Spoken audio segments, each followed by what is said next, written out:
सिर्फ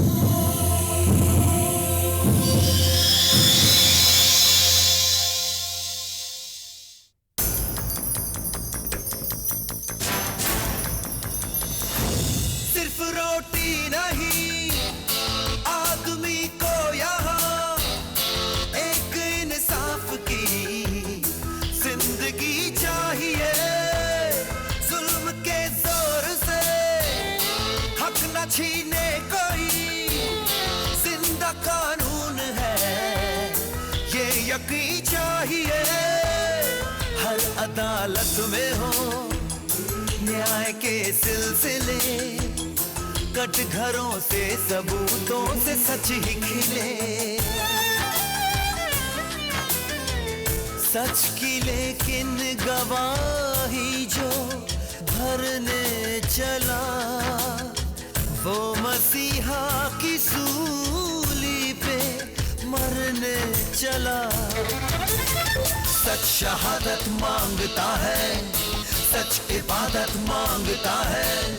सब उसूलों से बड़ा ये अपनी कीमत जानता है। इसलिए चाहे मरूंगा सच को ही सजदा करूंगा। जो कहूंगा सच कहूंगा, जो कहूंगा सच कहूंगा।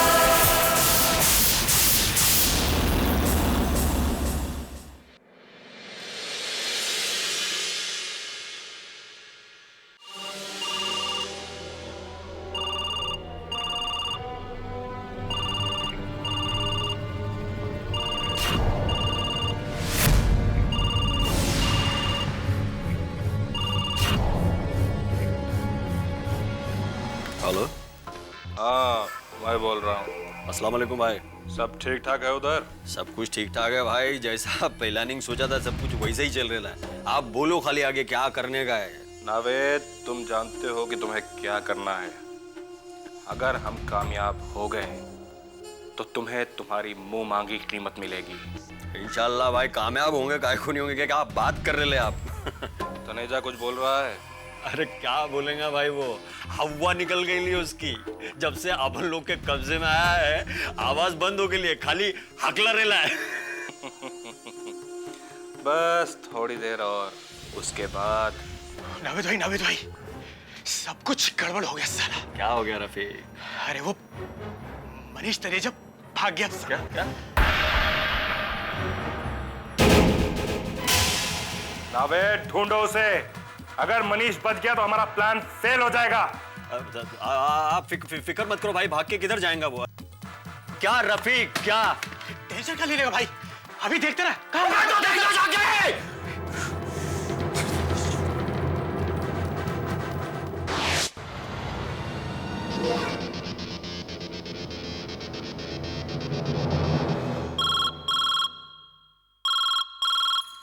हेलो हेलो माँ। मनीष, बेटा तू कहाँ से बोल रहा है? बेटा सुबह से तेरा मोबाइल भी बंद पड़ा है और तेरे ऑफिस में जब हमने फोन लगाया तो पता लगा तू वहां भी नहीं गया। माँ मेरी जान खतरे में है माँ। क्या? ये क्या कह रहा है तू? हाँ माँ, कुछ लोग मुझे जान से मारना चाहते हैं माँ। कौन लोग तुझे मारना चाहते हैं और क्यों मारना चाहते हैं बेटा?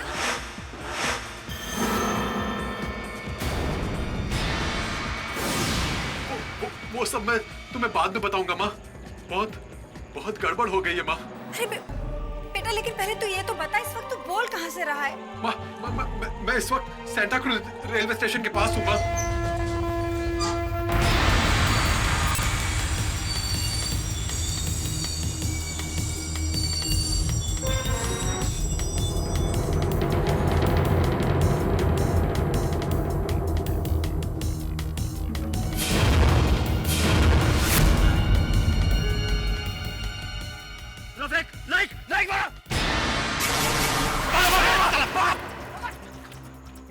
मैं तुम्हें बाद में फोन करता हूँ माँ। लेकिन मनीष सुन तो। क्या कह रहा था वो? मनीष कह रहा था कि उसकी जान को खतरा है। क्या कह रही हो तुम? हाँ उसने खुद मुझसे ये बात कही। उसने बताया वो फोन कहाँ से कर रहा था? हाँ सांता क्रूज स्टेशन के पास से कर रहा था वो फोन।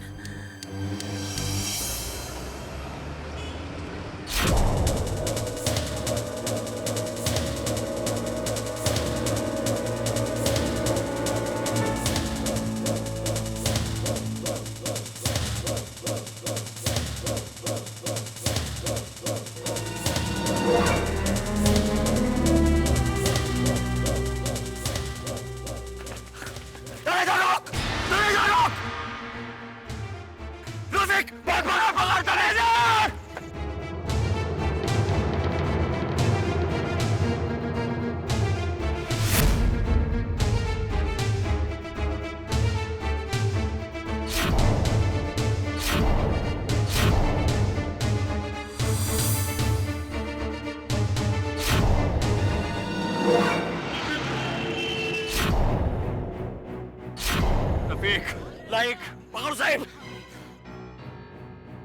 भाईजान वो रहा, वो तो बस में चल गया भाईजान।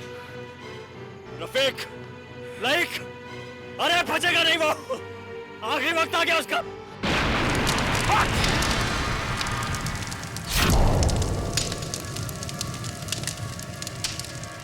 अभी अभी मुंबई के एक इलाके सांता क्रूज में एक बस में विस्फोट हुआ है। चारों तरफ अफरा तफरी मची हुई है। यहाँ लोगों की चीखने चिल्लाने की आवाजें आ रही है। कितने लोग जख्मी हो गए हैं इसकी अभी तक आधिकारिक रूप से कोई जानकारी नहीं मिली है, लेकिन अंदाजा लगाया जा सकता है ये लोगों की संख्या 20 से 40 के बीच में हो सकती है। इंस्पेक्टर सिद्धार्थ, कौन लोग हैं इस हादसे के पीछे? हमारा शक कुछ आतंकवादी संगठनों पर है जिन्होंने पहले भी इस तरह की घटनाओं को अंजाम दिया। तो अब तक कितने लोगों की जाने गई है? अभी पुख्ता तौर पे कुछ कह नहीं सकते, लेकिन ये तादाद कई दर्जनों में हो सकता है। तो अब हमारे दर्शकों को ये बताएंगे कि सुरक्षा व्यवस्था में कहाँ चूक रह गई थी? देखिए मैडम, इस देश में आतंकवादी गतिविधियां बढ़ रही है।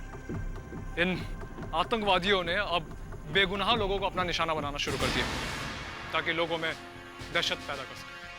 तो आप लोग कुछ कहना चाहेंगे? जी हाँ, मेरे लोगों से एक ही अपील है कि आप लोग अपना संयम बनाए रखिए, क्योंकि इन आतंकवादियों का मकसद देश में सांप्रदायिक माहौल को खराब करना है। आपका संयम ही इनके चेहरे पे सबसे बड़ा तमाचा होगा। और कुछ इंस्पेक्टर? जी हाँ, अगर आपके पास इस घटना से जुड़ी कोई भी जानकारी है तो बेझिझक होकर हमें बताइए। यकीन मानिए, आपका चौकन्नापन और संयम इस देश से आतंकवाद का नामो निशान मिटा सकता है। Thank you. तो ये थे मुंबई के पुलिस इंस्पेक्टर सिद्धार्थ ठाकुर। इनका ये दावा है कि इस हादसे के गुनहगार बहुत जल्द ही पुलिस के गिरफ्त में होंगे। अगर आपके पास इस ब्लास्ट से जुड़ी कोई भी जानकारी हो तो आप मुंबई पुलिस को 100 के नंबर पर या हमारे हेल्पलाइन 022-564-5588 पर ये जानकारी दे सकते हैं। कैमरामैन डीजेड के साथ मैं नताशा, 24 न्यूज़ मुंबई। ऐसा माना जा रहा है कि ये आतंकवादी कार्रवाई है, लेकिन इस आतंकवादी कार्रवाई के पीछे कौन सा चेहरा है वो सामने आना बाकी है। पुलिस के आला अधिकारी घटना स्थल की ओर रवाना हो चुके हैं। मुख्यमंत्री और गृह मंत्री अभी इस मामले में सीधे तौर पर कुछ भी कहने से मना कर रहे हैं। माँ जी, मनीष साहब का फोन नहीं लग रहा। हाँ, उनका फोन तो सुबह से बंद है। तुम बाबूजी का फोन क्यों नहीं ट्राई करते?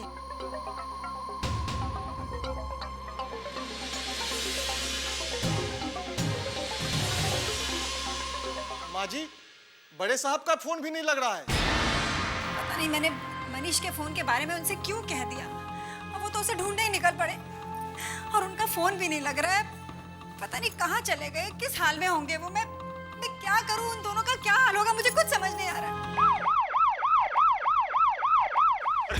मेरा मनीष, अरे भाई साहब, हेलो, मेरा बेटा देखा किसी ने?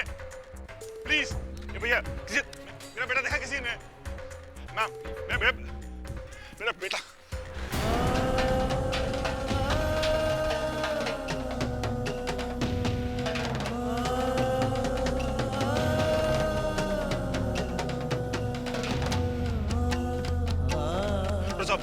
मेरा बेटा देखा आपने? नहीं, मैंने नहीं देखा। प्लीज मैडम, मेरा बेटा।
बिल्डिंग के शीशे टूट के बिखर गए।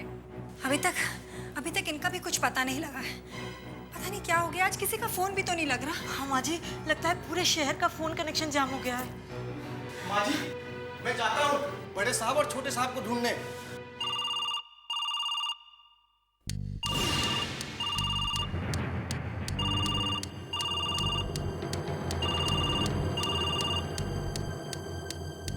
हेलो। सुमित्रा, हमारा मनीष नहीं रहा सुमित्रा। क्या?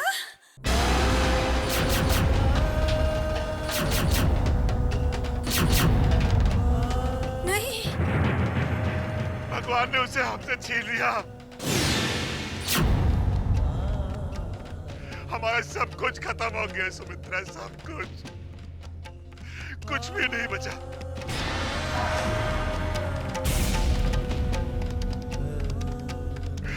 मनीष हमसे रूठ के चला गया सुमित्रा।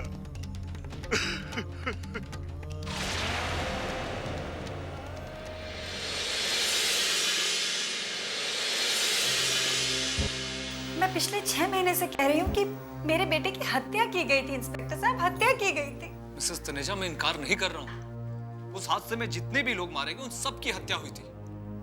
वो एक घिनौनी आतंकवादी कार्रवाई थी और उसमें जो भी लोग शामिल थे वो ज्यादातर पकड़े जा चुके हैं और जो बचे हुए उन्हें हम छोड़ेंगे नहीं। लेकिन इंस्पेक्टर साहब, शायद मेरा बेटा इस हादसे के बारे में पहले से ही जानता था। हादसे की थोड़ी देर पहले उसका मेरे लिए फोन आया था और वो कह रहा था कि उसको डर है कि वो मारा जाएगा। मिसेस तनेजा, लेकिन इंस्पेक्टर साहब आप ही बताइए कि जब मेरा बेटा रोज कार से आना जाना करता था तो फिर वो बस पे कहाँ से चढ़ गया और फिर उसकी कार बांद्रा कुर्ला कॉम्प्लेक्स में लावारिस हालत में कैसे मिली, आप ही बताइए। मिसेस तनेजा, मुझे आपसे पूरी हमदर्दी है, लेकिन ऐसा कहने वाली आप अकेली नहीं है। दरअसल ब्लास्ट के बाद बहुत सारे लोगों के हमें फोन आए। उनका कहना था कि उनके पास ब्लास्ट से जुड़े हुए सुराग हैं, जबकि ऐसा कुछ भी नहीं था। और फिर जब हमने स्केचेस जारी किए कातिलों को, तभी लोगों ने कहा कि उन्होंने उन कातिलों को अपने आसपास कहीं देखा है, जबकि ये भी सच नहीं था। दरअसल इस हादसे ने लोगों के दिलो दिमाग पर ऐसा अजीबोगरीब असर डाला कि उन्हें अजीब तरह का एहसास होने लगे। होता है, ऐसा हो जाता है। इंस्पेक्टर साहब, आपके कहने का मतलब है कि मैं पागल हो गई हूँ? नहीं मिसेस तनेजा, मेरे कहने का ये मतलब नहीं था। हाँ, मैं पागल हो गई। ठीक कह रहे आप। हर एक माँ अपने मरे हुए बेटे के लिए इंसाफ मांग रही है और इंस्पेक्टर साहब, आपको लग रहा है मैं पागल हो गई? देखिए,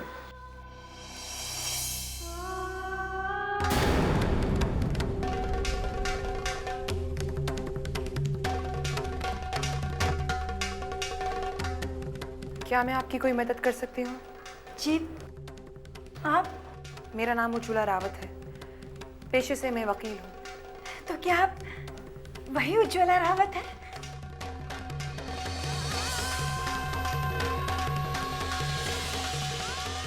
मिस्टर तनेजा, आपकी पत्नी को लगता है कि आपके बेटे की मौत के पीछे कोई राज है, या फिर आपका बेटा कोई राज जानता था जिसकी वजह से उसकी हत्या हुई। मेरी बीवी पागल हो गई है, समझिए आप?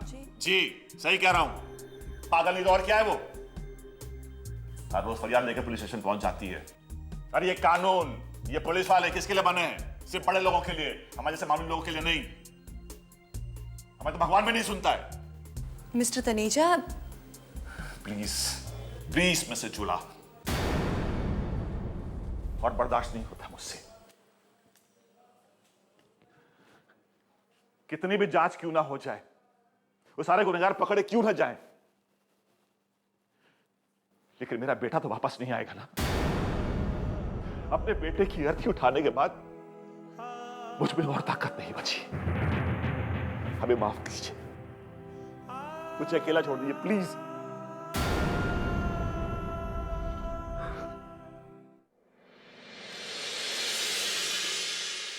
मनीष तनेजा बहुत अच्छा आदमी था बेचारा।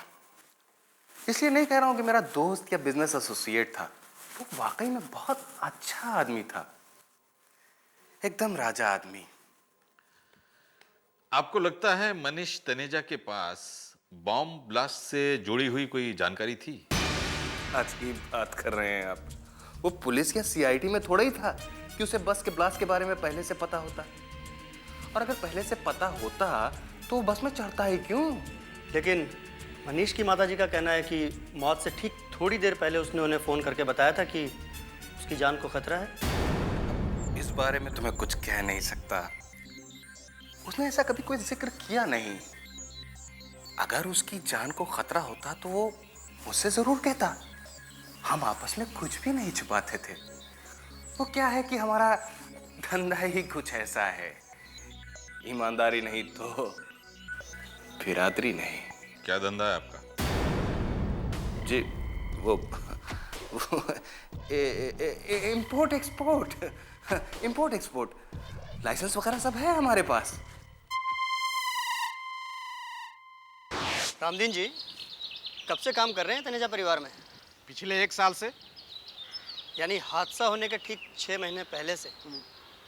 हाँ ऐसा ही समझ लीजिए। रामदीन जी आपको क्या लगता है, आपकी मालकिन सच कह रही है या उनके मन का वहम है? मैं छोटा आदमी हूँ, मैं इसमें क्या बोलूँ। हाँ अच्छा, आपके ये मनीष साहब कैसे आदमी थे? वैसे मनीष साहब तो आदमी अच्छे थे, पर मरने से कुछ दिन पहले उनके ऑफिस में अजीब तरह के लोगों का आना जाना था। अजीब तरह के? मतलब अपराधी किस्म के लोगों का। एक की शक्ल तो ऐसी थी जिसे मैं जिंदगी भर नहीं भूल सकता।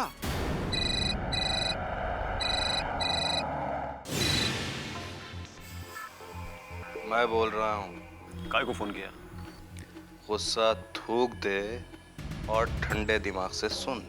मेरे को कुछ नहीं सुनने का है। तूने मेरा पिछला पैसा क्लियर नहीं किया है, मेरे को पूरा पैसा चाहिए।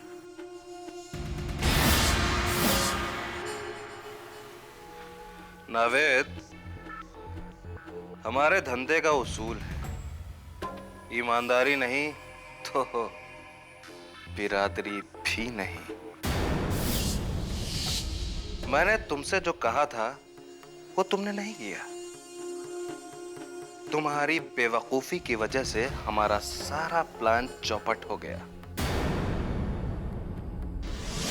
ये तो हमारी किस्मत अच्छी थी कि हम पर किसी को शक नहीं हुआ। तू सारा बिल तू मेरे पे फाड़ लिया। तू सब कुछ हुआ था, मेरी वजह से हुआ था। इल्जाम लगाने का वक्त नहीं है ये। मेरी बात समझ। उज्ज्वला रावत नाम की एक तेज तर्रार वकील इस केस में इन्वॉल्व हो गई है।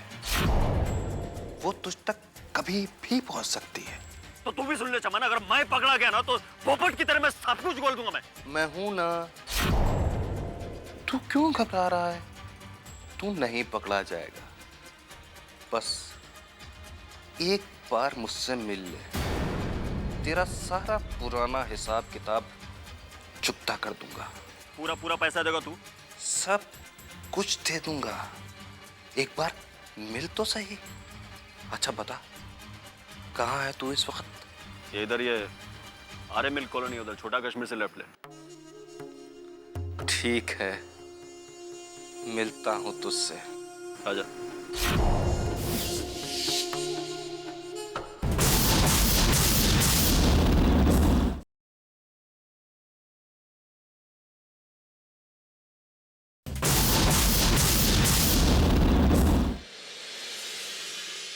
सिद्धार्थ, ये मैं क्या सुन रहा हूं? उज्ज्वला ने कोर्ट में पिटीशन की है कि मनीष तनेजा की मौत की फिर से जांच हो। सही सुना सर आपने। दिमाग खराब हो गया उसका। उज्ज्वला ये नहीं जानती है कि देश की आंतरिक सुरक्षा का मामला है। इसमें एक आम आदमी को नाक नहीं घुसेड़नी चाहिए। सर मैं मानता हूं कि उज्ज्वला एक आम इंसान है, लेकिन ये देश भी आम इंसानों से ही बना। बड़े बड़े नेताओं या हम जैसे ऑफिसर्स को जो पावर मिले हुए वो इन आम लोगों की चुनी हुई पार्लियामेंट से ही मिली। और जिस देश का आम इंसान जाग जाए उसे ना बाहर के दुश्मनों से खतरा होता है और ना ही अंदर के गद्दारों से। वाह, देख रहा हूं कि तुम भी मैडम उज्ज्वला जैसे डायलॉग्स बोल रहे हो। लेकिन तुम भी देख लेना कि उज्ज्वला का भी वही हश्र होगा जो बेगानी शादी में अब्दुल्ला दीवाना का होता है। एक तो उसकी फजीहत होगी, सब लोग यही कहेंगे कि या तो उज्ज्वला ने ये सब कुछ पब्लिसिटी पाने के लिए किया है या फिर देशद्रोहियों को फायदा पहुंचाने के लिए किया है। ऐसे में उज्ज्वला नाम तो कमा लेगी, लेकिन कमाई हुई इज्जत गंवा बैठेगी। सर ये भी तो हो सकता है कि उज्ज्वला सच्ची हो। फिर तो उसे भगवान बचाए, क्योंकि कोई भी समझदार वकील बिना हाई सिक्योरिटी के हाथ नहीं डालेगा। उज्ज्वला ये नहीं जानती है कि किन लोगों से उसका पाला पड़ा है।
मैं तुम्हारे हाथ जोड़ता हूँ, मैं तुम्हारे पाँव पड़ता हूँ।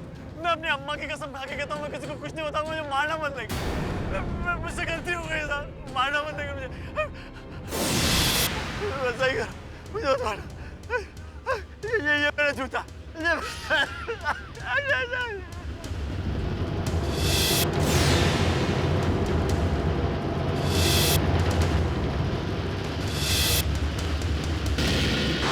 Inspector Siddharth, inspector Siddharth. अभी कुछ नहीं, अभी नहीं। Please 2 minutes. अरे मैं ऑन कैमरा कुछ नहीं बोलूंगा अभी। एटलीस्ट ऑफ द रिकॉर्ड तो ब्रीफिंग दे सकते हैं ना? नहीं, अभी नहीं। सिद्धार्थ, अनऑफिशियली मैं भी तो इन्फॉर्मेशन शेयर करती हूँ ना तुम्हारे साथ। नताशा, तुम ना पेट के अंदर हाथ डाल के ना सारी इन्फॉर्मेशन निकालोगी। अच्छा पूछो क्या पूछना है। तो ये मरने वाले के बारे में कुछ पता चला? ये नावेद हसन था। नावेद हसन? हाँ, नावेद हसन। ये पहले सी कंपनी के लिए काम करता था, फिर इसने छोटा साजन का ज्वाइन किया था और अभी मुंबई में रह के अपना ही गैंग ऑपरेट करने की कोशिश कर रहा था। इसके हत्या के पीछे किसका हाथ हो सकता है? छोटा साजन या सी कंपनी? अभी पुख्ता तौर पे कुछ नहीं कह सकता, पर लग ये गैंग वॉर ही रहा है। अभी अभी आर्य मिल कॉलोनी के जंगल में नावेद हसन नाम के एक गैंगस्टर की लाश मिली है। पुलिस के मुताबिक नावेद पहले सी कंपनी के गैंग में काम करता था, फिर ये छोटा साजन के गैंग में चला गया था। पिछले 2 सालों से ये अलग अलग गैंग के कॉन्ट्रैक्ट पर फिरौती, किडनैपिंग और मर्डर का काम करता था। ऐसा माना जा रहा है कि ये हत्या गैंग वॉर का नतीजा है। नहीं, गैंग वॉर में नहीं मरा था ये। उज्ज्वला जी, हमारी इंफॉर्मेशन के मुताबिक ये वही नावेद है जिसने ब्लास्ट के दिन मनीष तनेजा को किडनैप किया था। ये तो कॉन्ट्रैक्ट किलर था। इसका मतलब ये काम उसने किसी के कहने पर किया है। बिल्कुल सही कह रही हैं आप। लेकिन सवाल ये पैदा होता है कि किसके कहने पर किया है। अब ये तो वही बता सकता है ना। इससे पहले कि हम उस तक पहुंचते, उसे मार दिया गया था। और यही एक कड़ी थी हमारी और मनीष तनेजा के किडनैपर के बीच की। लेकिन अब वो कड़ी टूट चुकी है और नावेद के मरने के बाद उन लोगों की पूरी कोशिश रहेगी कि जो कड़ी टूटी है वो फिर कभी जुड़ ना पाए। हट जाओ!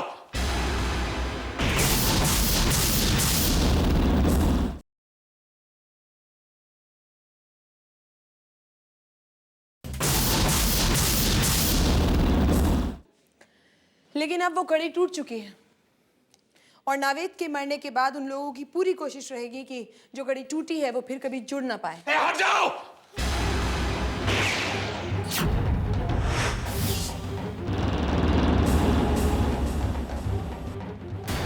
बच गया। लेकिन अब नहीं बच पाएगा।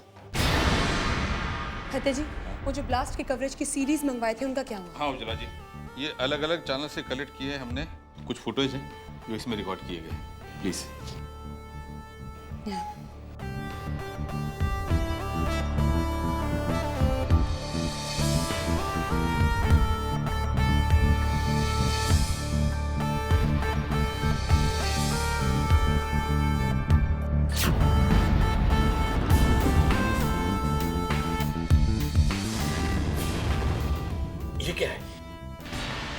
करके रिवाइंड कीजिए। अब जूम कीजिए। ओह माय गॉड, ये तो हाँ, मेरा शक सही निकला। बस में ब्लास्ट जरूर हुआ था, लेकिन मनीष तनेजा की मौत की वजह वो नहीं थी। कुछ और ही माजरा लग रहा है ये। फतेह जी, आप समझ गए आपको करना क्या है? मैं समझ गया।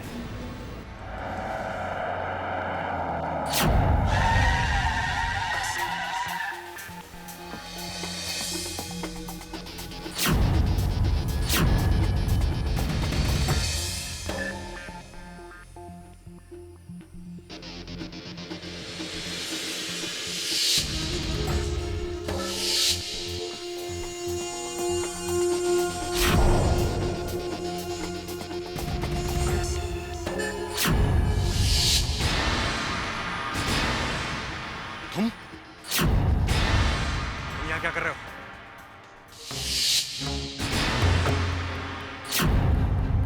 क्या करूं? आपने मुझसे मिलना ही छोड़ दिया तो मुझे आना पड़ा। तुझे पता है ना कि उज्ज्वला रावत किस तरह से हमारी निगरानी करवा रही है? जासूस छोड़ रखे हैं हमारे पीछे। चमन बाबू, आपने ही मुझसे तो बहुत जासूसी करवाई है तनेजा खानदान की, और उसके पूरे पैसे भी नहीं दिए। पैसे? बहुत पैसे दे चुका हूं मैं तुझे, अब एक पैसा नहीं दूंगा। और वैसे भी तूने मुझे जो कुछ भी बताया उसे कोई फायदा नहीं हुआ। वैसे आप इतने ईमानदार तो हैं नहीं कि अपने फायदे की बात मुझे बता दें। रामदीन, तेरी औकात बहुत छोटी है और जुबान बहुत लंबी।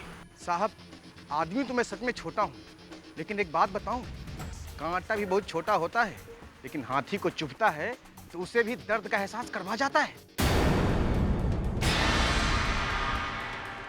चमन गल्ले अच्छे से जानता है कि अपने रास्ते का कांटा कैसे निकाला जाता है। जैसे नावेद हसन का निकाला? ना ना, जैसे तुझे निकालूंगा। गल्ले साहब, ये क्या कर रहे हैं आप?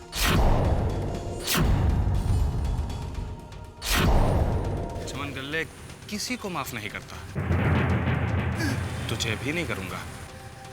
पुलिस! इंस्पेक्टर साहब, गोली मत चलाना।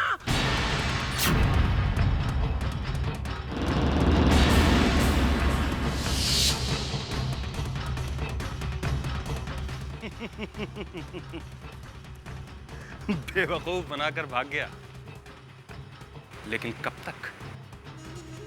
चमन गल्ले अब किसी से बेवकूफ नहीं बनेगा, इसका कुछ न कुछ करना पड़ेगा।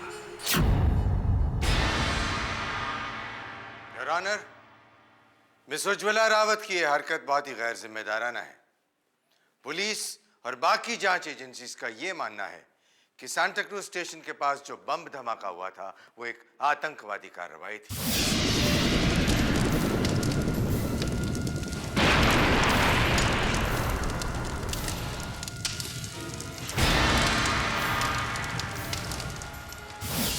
जबकि मिस उज्ज्वला रावत की इस पिटीशन ने इस जांच को ही सवालों के घेरे में लाकर खड़ा कर दिया है। योर ऑनर, मैंने ये पिटीशन मनीष तनेजा की मौत की सच्चाई को सामने लाने के लिए दाखिल की है, ना कि पुलिस या किसी और इन्वेस्टिगेशन एजेंसी की काबिलियत पर उंगली उठाने के लिए। मेरा भी शुरू से यही मानना है कि बस ब्लास्ट एक आतंकवादी गतिविधि थी। मिस उज्ज्वला, फिर अदालत में ये पिटीशन दाखिल करने का क्या मतलब है? मैंने कहा ना, मैं मनीष तनेजा की मौत की सच्चाई को सामने लाना चाहती थी। और सच्चाई यही है मिस उज्ज्वला कि मनीष तनेजा की बम ब्लास्ट में मौत हुई। बस धमाका एक आतंकवादी गतिविधि थी, लेकिन मनीष तनेजा की मौत अपनों की ही रचाई हुई एक घिनौनी साजिश थी, योर ऑनर।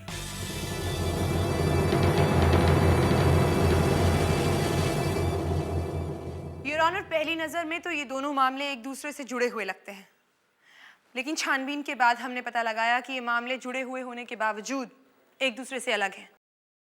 मिस उज्ज्वला, ये क्या पहेलियां बुझा रही हैं आप? योर ऑनर, मैं कुछ गवाहों को बुलाने की इजाज़त चाहूँगी, जिससे सारी सच्चाई सामने आ जाएगी। सबसे पहले मैं मनीष तनेजा के एसोसिएट मिस्टर चमन घाले को कटघरे में बुलाने की इजाज़त चाहूँगी। मिस्टर घाले, आप क्या काम करते हैं? जी, इम्पोर्ट एक्सपोर्ट। किस चीज़ का? जी, ज्वेलरी। पक्का? योर ऑनर, मिस्टर घाले एक इज्जतदार एक्सपोर्टर है।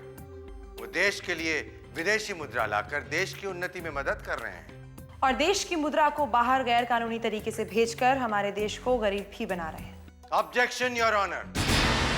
Your honour, mister Ghale export import की आड़ में हवाला का कारोबार करते हैं और इसी धंधे में मनीष तनेजा इनका साथ देता था।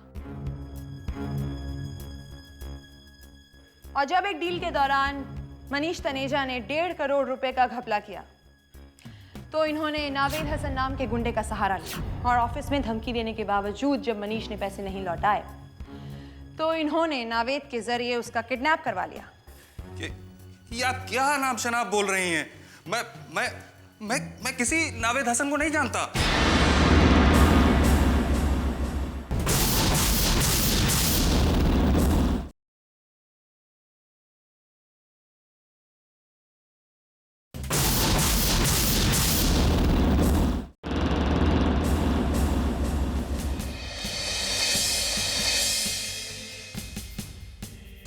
ये देखिए, ये नावेद हसन का मोबाइल फोन है जो आर्य मिल कॉलोनी के जंगलों में हमें तफ्तीश के दौरान मिला।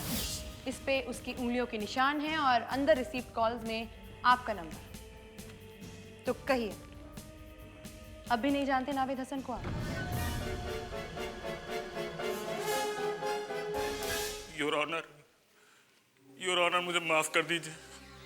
मुझसे बहुत बड़ी गलती हो गई। मैं क्या करता?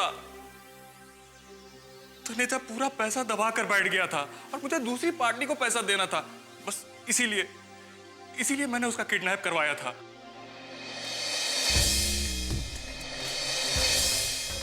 वो हमारी कैद से पता नहीं कैसे आजाद हो गया और उसके बाद जाकर बस में बैठ गया और उसके थोड़ी देर बाद बस में ब्लास्ट हो गया। हम उसे मारना नहीं चाहते थे। उसके बाद आपने क्या किया? उसके बाद क्या करना था जी? उसके बाद तो मैं बिल्कुल डर गया। मैंने इस बारे में किसी से कुछ नहीं कहा। नावेद मेरे पीछे पड़ गया कि मेरे काम के पैसे दो और मैं उससे कटने लगा। लेकिन उसके बाद मुझे पता चला कि इस केस का इन्वेस्टिगेशन आप कर रही हैं। मैं बिल्कुल घबरा गया। मैंने नावेद से भी कहा कि बचकर रहना। मुझे डर था कि कहीं हम इस ब्लास्ट के केस में न फंस जाएं। तो उससे बचने के लिए आपने नावेद हसन को ही मार डाला? मैंने नावेद को नहीं मारा। अरे मैं बिजनेसमैन आदमी हूँ। मेरे अंदर इतनी हिम्मत कहाँ कि मैं किसी को मार सकूं। धंधे की कसम, मैंने नावेद को नहीं मारा। मैं जानती हूँ कि आपने नावेद हसन का खून नहीं किया है। कमाल है। अगर इसने नहीं मारा तो फिर किसने मारा योर ऑनर? उसी ने जिसने मनीष तनेजा को मारा। वो रहा नावेद हसन के कत्ल का मास्टरमाइंड योर ऑनर।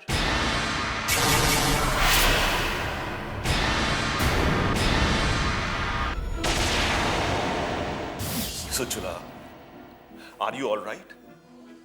क्या हो गया है आपको? जिस बाप का इकलौता बेटा मर गया हो उसे ही मुजरिम ठहरा रही हैं। योर ऑनर, दुनिया का कोई ऐसा बाप नहीं होगा जो अपने ही हाथों से अपने बुढ़ापे की लाठी तोड़ेगा। मिस उज्ज्वला अपना नाम बढ़ाने की सारी दुनिया के सामने ये सब नाटक कर रही हैं। नाटक आप कर रहे हैं पिछले 6 महीनों से। Are you okay? आप जानती हैं आप क्या कह रही हैं? आप क्या ये सच नहीं है कि आप चुपचाप यहाँ से सब कुछ बेचकर साउथ अफ्रीका में सेटल होने का प्लान बना रहे थे? तो इसमें गलत क्या है? योर ऑनर, जब से मेरा बेटा मरा है मेरे पत्नी की दिमागी हालत ठीक नहीं है। वो उसे बिल्कुल उभर नहीं पा रही है। मैंने ये सोचा कि इस देश से बाहर जाकर सेटल हो जाऊं जिससे शायद उसकी दिमागी हालत ठीक हो जाए। तो इसमें गलत क्या कर रहा हूं? तो फिर अभी तक आप रुके क्यों हुए थे? मैडम, पेपर की फॉर्मेलिटीज में वक्त लगता है। इंश्योरेंस की फॉर्मेलिटीज, राइट?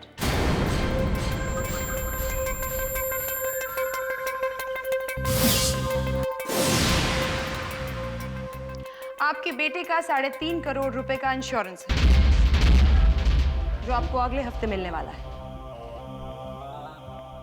और उसके मिलते ही आप पूरे परिवार समेत साउथ अफ्रीका में सेटल होने का प्लान बना रहे थे, राइट?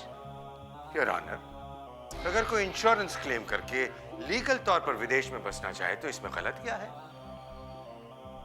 गलत विदेश में बसना या फिर इंश्योरेंस का पैसा क्लेम करना नहीं है, गलत है एक जिंदा आदमी को मुर्दा बताकर उसके नाम पर इंश्योरेंस क्लेम करना।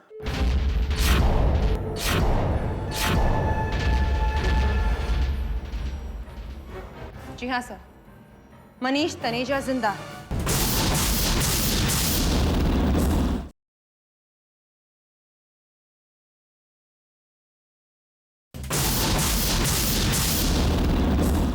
जी हाँ सर, मनीष तनेजा जिंदा है।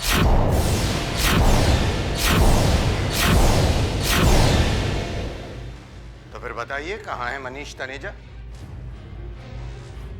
वो रहा।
चलो मनीष, अब अदालत को सब कुछ सच सच बता दो।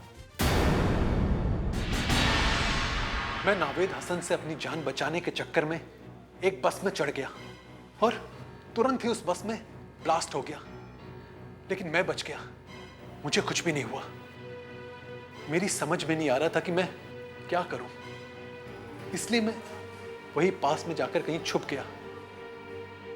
फिर मुझे वहां थोड़ी देर बाद पापा दिखाई दिए, जो कि जख्मी लोगों में मुझे भी ढूंढ रहे थे।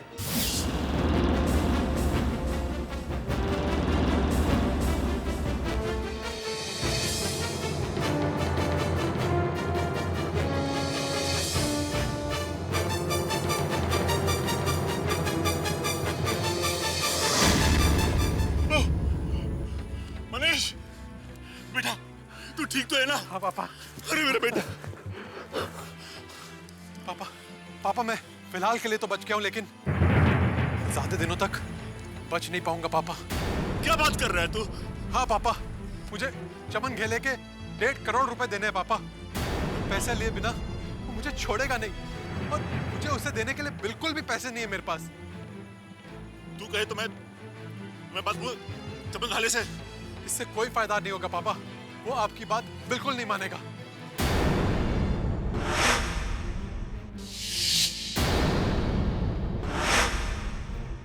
बेटा सिर्फ एक ही रास्ता बचा है, तुझे सत्य मरना पड़ेगा। क्या? हाँ बेटा, लेकिन सिर्फ कुछ समय के लिए, सिर्फ कुछ समय के लिए। तो एक काम कर, तू अपना ड्राइविंग लाइसेंस और पर्स मुझे दे दे। लेकिन क्यों पापा? मनीष, तुझे सिर्फ कुछ समय के लिए ही मरना है। जब तक मैं तुझसे ना बोलूं तब तक के लिए, और किसी से बात नहीं करनी है, ना अपनी मम्मी से ना अपनी पत्नी से। जब तक मैं तुझसे ना बोलूं तब तक तो हमारे घर पूरी फार्म पे छुप के रहे। बेटा मेरी बात समझ। मनीष, असली बिजनेसमैन वही है जो अपने बिजनेस के नुकसान में भी अपना फायदा निकाल ले। अब ना तो चमन घल्ले तुझसे पैसा मांगेगा बल्कि तुझे अपने इंश्योरेंस का पैसा भी मिल जाएगा। वहाँ एक न्यूज चैनल का कैमरामैन उस घटना को कवर कर रहा था। निकाल लाइसेंस, पढ़ दे बेटा, जल्दी कर। तू भाग, तू निकल, तू जा यहाँ से।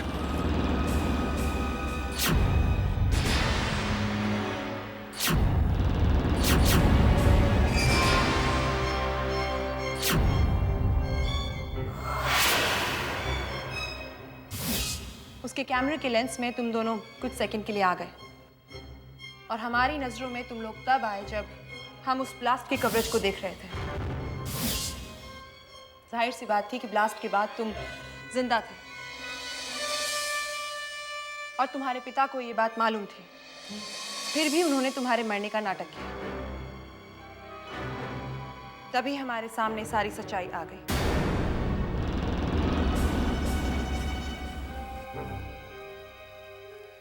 योर ऑनर, मैंने ये सब अपने बेटे की भलाई के लिए किया था। पकड़े जाने के बाद हर अपराधी के पास कोई ना कोई बहाना होता है। मिस्टर तनेजा, अगर आप चाहते हो तो उस दिन ये सब करने के बजाय पुलिस के पास जाकर अपना गुनाह कबूल कर सकते थे, रिपोर्ट लिखवा सकते थे उस चमन घाले के खिलाफ। पर नहीं, आप लोग भी उन्हीं लोगों में से निकले जो हादसे के बाद घायलों की मदद नहीं करते, बल्कि उनका credit card, mobile phone, purse, chain ये सब लूटने में लगे रहते हैं। गिद्ध और सियार जैसा व्यवहार करते हैं कि कब सामने वाला मरे और कब हम उसे नोच कर खाएं। मिस्टर तनेजा, कभी आपने सोचा कि जिस लाश को आपने अपने बेटी की बताकर जला दिया, वो भी किसी का बेटा होगा, किसी का पिता होगा, पति होगा, भाई होगा? उसकी फैमिली आज तक इसी उम्मीद में जीती होगी कि कब वो लौट कर आएगा, और अब ये उनकी उम्मीद सिर्फ उम्मीद बनकर रह जाएगी। और इसकी वजह सिर्फ आप हैं, सिर्फ आप। इतनी बड़ी धोखाधड़ी, नावेद की हत्या और मेरी हत्या की साजिश, इन सब के इल्जाम में आपके बेटे की पूरी उम्र कट जाएगी हवालात में।